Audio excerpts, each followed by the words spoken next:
Hey guys, welcome back to the channel. I hope you guys are having an excellent day today. We've got an interesting topic lined up for this week's video. We're going to talk about how to float your trem. So in other words, how to be able to bend up and down and use specific intervals. So let's check it out.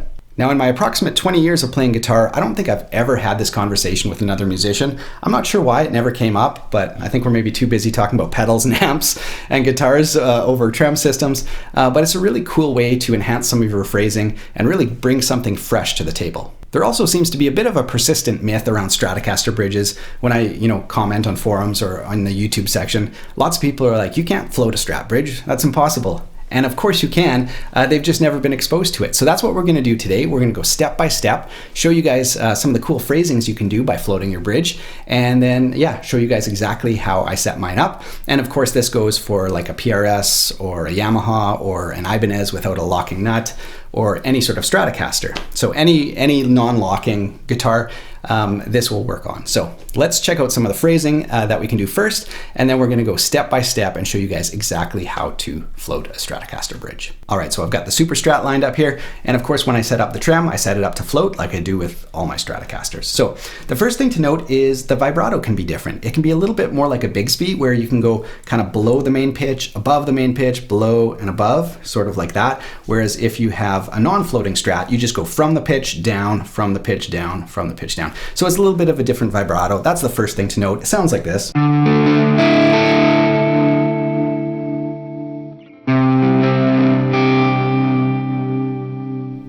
Okay, and a non-floating system would sound a little bit like this.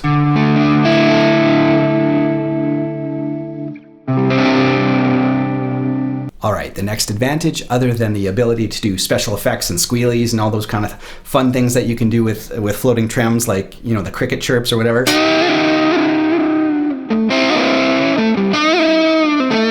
All those fun things, is the ability just to bend up to a pitch. So I like to set my first string to go to a semitone, second string is a full tone, third string is a minor third, or a tone and a half, and then full tone, tone and a half. So again, we'll go through that in great detail when we set up our Mexican Strat to float in a few minutes, but I'll just show you guys a few things that you can do with your trem set up this way.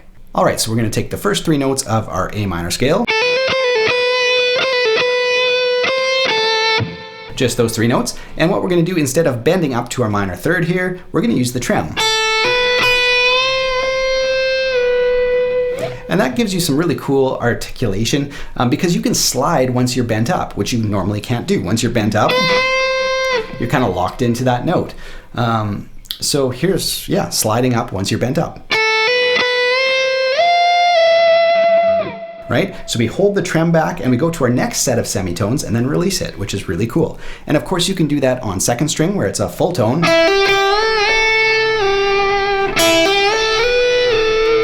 Just holding that trem back, sliding up. Some really cool ideas. So that's just the tip of the iceberg when it comes to the things you can do with a floating trem. Watch a bunch of Jeff Beck stuff or listen to Jeff Beck if you want to see what a creative person does with a floating Strat trem. Really cool stuff. So what we're going to do now is transition into some tech stuff. So we're going to take the red Strat behind me, on the other side there. You can see just the bottom of it. But anyway, it's a Mexican Strat with the 6 individual screw trem. So a little bit more difficult than a regular 2-point trem. All these concepts and how to set it up will be universal across all guitars, but I thought it would be fun to try it on a Mexican one and just show you guys, the results and actually how easy it is to set it up. And of course, you can always go back if you don't like it. But anyway, we're gonna switch camera angles, put the guitar on the bench here, and away we go. All right, you guys, we only need 2 things to float your trem. First of all, we need a tuner, and we need a Phillips head screwdriver. That's it. So what we're going to do is start by removing the back cavity. Okay, now that we've got the back cover removed, the next step is to loosen your strings. So take the tension off your strings here, and then take your screwdriver and just loosen each one of your trem screws by like 1/8 of a turn or 1/4 of a turn. Okay, so just move the string out of the way, hopefully you guys can see this, and just loosen each one of these screws up. Okay, and so you just want about 1 millimeter or so between the base plate and, let's see if I can get that one, there we go. So I don't know, you probably won't be able to see this, but just the slightest of gap between the base plate and the screw, and this is just gonna enable your trem to move more freely. All right, so we've got the back cover off, and what we want to do now is adjust these 2 screws, and that of course will adjust the amount of tension on the springs. Okay, this Strat has one of the newer style big blocks. It does limit travel when it hits the body, so the tapered ones will give you a little bit more throw on the bar, but it sounds good and yeah, no trouble. I should mention too, at least 3 springs is desirable. 4 springs works really well as well. 2 springs I find it just doesn't have, like each spring has to carry so much load that it doesn't return to 0 as well. So I think 3 or 4 springs distributes the amount of tension on each spring. So I think it enables them to work a little bit better. So I would recommend 3 or 4 springs in the back of your guitar. Now, of course, you can see here, there's no gap between the bridge and the body. So what we want to do, our first step, is to loosen both of these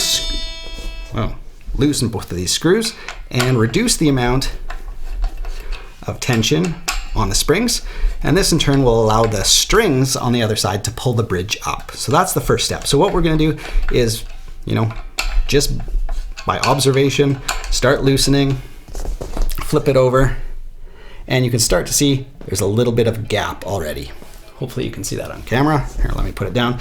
There's already a little bit of a gap. Now this will detune all your strings, so the next step is to tune up the guitar.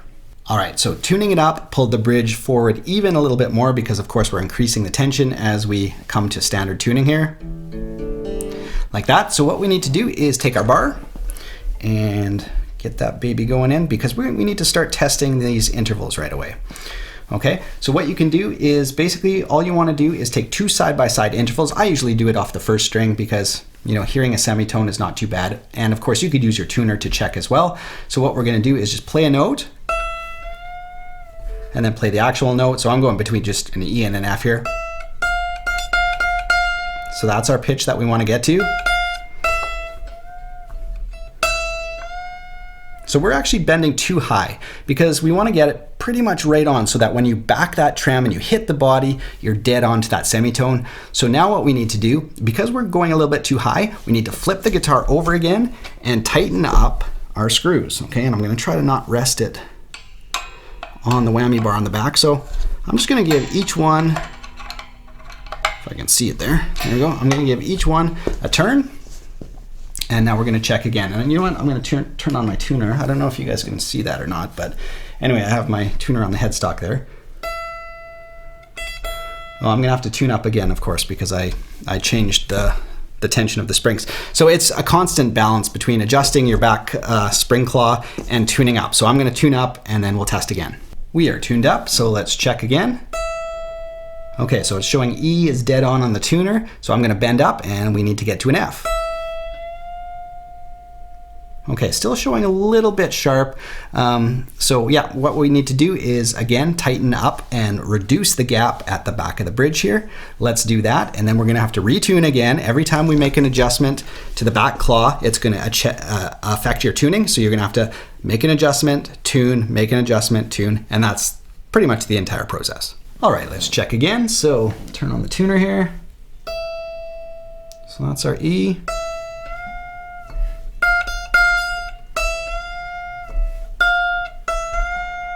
We're close. I think I can do some more fine tuning. The other thing is all the other intervals will fall into steps. So once you set up one, the rest of your strings will just fall to the respective intervals. So you don't have to set up each one.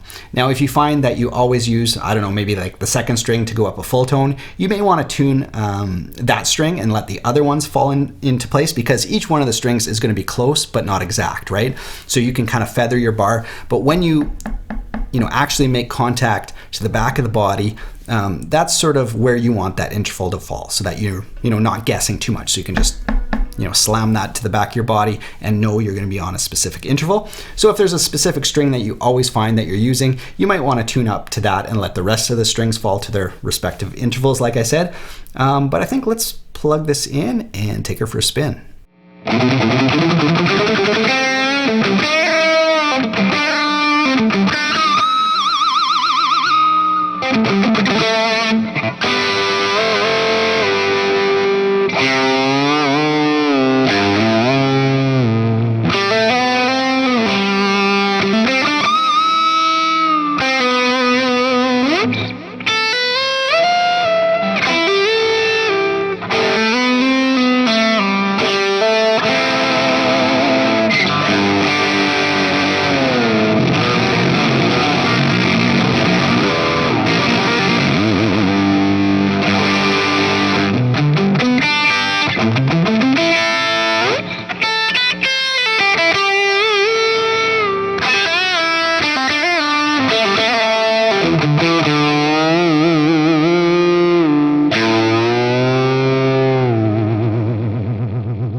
Thanks so much for watching, you guys. I hope you found this video interesting. Let me know in the comments below if this is something that you would do to your Strat or Strat style guitar, or if you prefer just to not use the Trem at all.